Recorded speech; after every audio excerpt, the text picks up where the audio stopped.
திருவெரும்பூர் அருள்மிகு எறும்பீஸ்வரர் ஆலயத்தில் இறைவனுக்கு படைக்கும் நெய்வேத்தியத்தை எறும்புகள் வரிசையாக வந்து எடுத்துக்கொள்கிறது.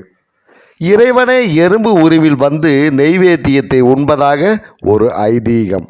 அதனாலேயே அங்குள்ள இறைவனுக்கு எறும்பீஸ்வரர் என்ற பெயர். தருமபுரி மாவட்டத்தில் பாப்பாரப்பட்டி என்னும் கிராமத்தில் ஸ்ரீ அபிஷ்ட வரதராஜர் சன்னதி உள்ளது.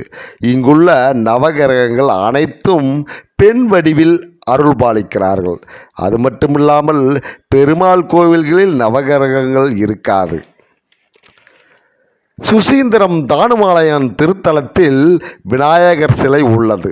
இது மாறுபட்டு பெண் உருவில் உள்ளது. கழுத்துக்கு கீழ் உடல் பகுதி முழுவதும் பெண் உருவத்தோடு இருக்கும்.